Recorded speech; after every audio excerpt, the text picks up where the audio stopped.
pepperoni chicken today. You have to excuse what I'm wearing. I'm just around the house, and I actually didn't intend on doing this video. I've already broken down all the meat from the video previously, where I showed you how to get $250 worth of food. That literally, if you put it all in bags, it will take up the kitchen and living room. So right now, what we're going to do is we're going to do um, our steak with our stuffed baked potato, and we're going to have fried coconut shrimp on the side as well, and that's the meal that we're fixing. Um, with this meal, you're going to use, I'm going to use some BOGO beef steak, boneless beef steak that I had got, and it's BOGO buy one get one free. So I showed you that in another video. We're going to use some of this. We're not going to have to use all of it because it is a lot, and especially when you open up the package, you'll see it's a lot.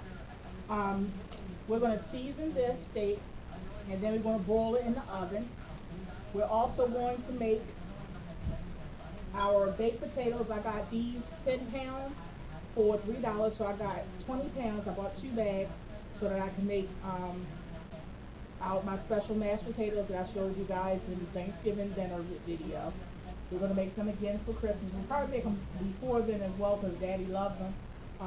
He does not like instant potatoes after me fixing those at all, so I do recommend that you guys try that potato recipe, mashed potato recipe. I have a secret that I put into my mashed potatoes, and like I said, if you go back on my Thanksgiving video, you'll see the secret, and it's a different taste, different texture, extremely, extremely nice on the palate. So what we're going to do is we're going to bake these, and once they're baked, we're going to put butter, sour cream, cheddar cheese, shredded cheddar cheese, and bacon, and let that melt real good for a few more minutes after it's already cooked. And that's what our baked potato is going to be like. Okay? Our coconut shrimp, you're just going to use fried shrimp and coconut, or you can also, before you fry it, you can marinate it in coconut milk. Your fresh shrimp, marinate it in coconut milk. Devein the shrimp, make sure you do that. And marinate it in coconut milk, then bread it, and then fry it. That's how you can fix coconut shrimp. Or you can buy the package, that's up to you. Stop, right. Go ahead. Chuck, can you get Foodie? Go. Foodie? I'm sorry, you guys, if you hear that in the background. So these are the big, thick steaks that you get. Extremely big. Extremely thick. Boneless. Now it's very little fat, so you really don't have to trim it. And also you definitely want to have a little bit of fat because of when you're baking in the oven. As with most fattening food or fatty food, most of the flavor is in there. So you definitely still want to have some marbleization in your steak. We're going to fix 2 of these to feed our entire family. And I'm going to show you the seasonings that you're going to use.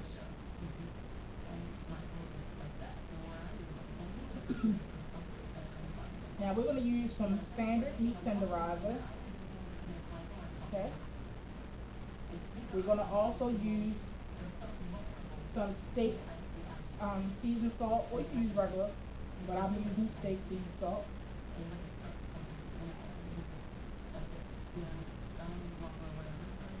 You definitely want to do a little bit of accent, just a little. And you definitely want to do some fresh ground black pepper. But when you use curd ground black pepper, keep in mind that it is more potent than your regular standard black pepper. So you don't want to use a whole pile.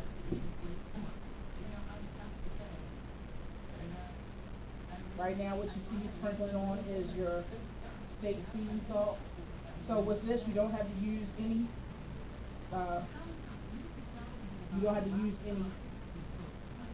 salt. You're going to use a little bit of adobe.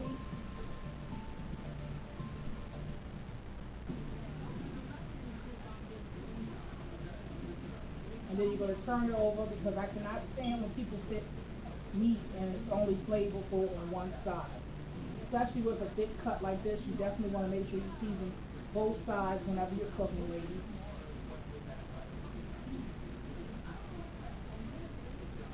And although this meal is going to look like it's extremely expensive, this meal probably with the, I didn't use the whole pack of steak, and then the potatoes were extremely cheap.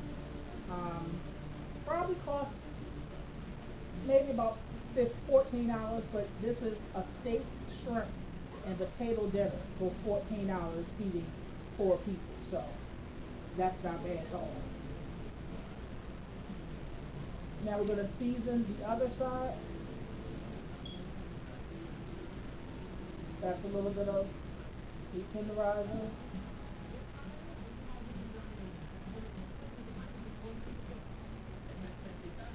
That's the steak seafood. That's the steak season salt. Just a little bit of black pepper, keeping in mind that you don't want to use too much of this. A little bit of accent, as I stated before, on the other side.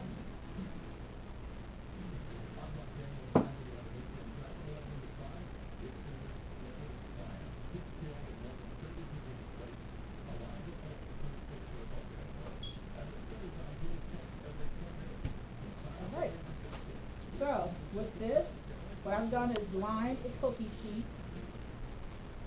We're going to put this extra.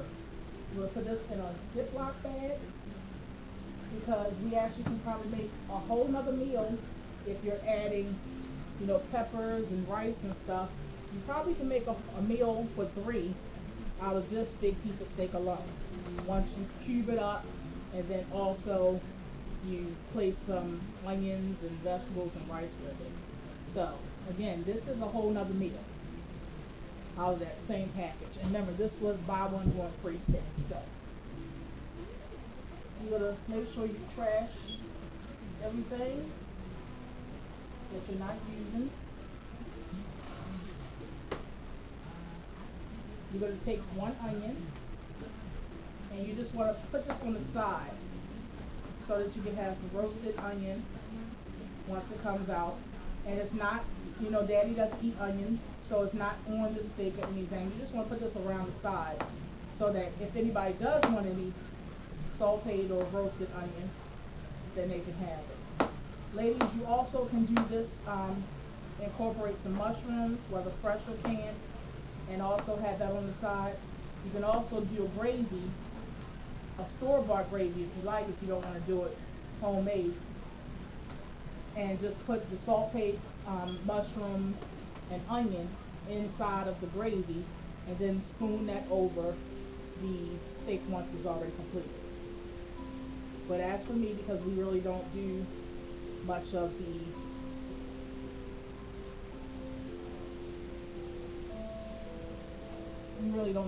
mushrooms that much, and we don't do onions that much because you know already Daddy doesn't like them, so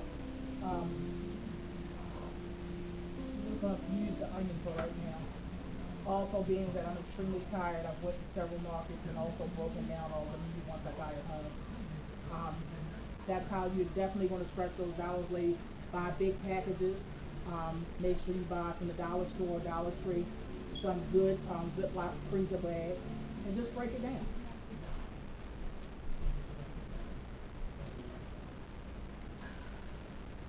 Alright? And this is how it looks before we're going to put it in the oven. Alright, ladies?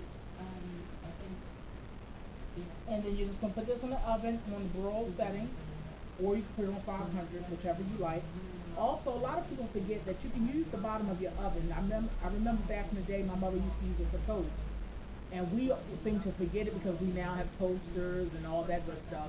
But you actually, if you pull out underneath of your oven section, the big door, underneath of that, you should have a pull-out. And that's actually for your boiling, ladies, and a lot of people forget about that area. But that's where you're actually going to do your boiling when you get direct heat. It's somewhat like grilling, but yet you're not getting the smokiness flavor. But it does give it intense heat, so your food cooks faster and more intensely. And a lot of people, like I said, we forget about that little area. So you want to put this in the boiling section. If you're not safe with, you don't, know how to use that, or you're just a little iffy about it, or you've never used that section of your stove, then just go ahead and pop it in the regular section. That's fine. And make sure, like I said, you put it on 500 or boil. And that's that. Now we're going to do our potatoes.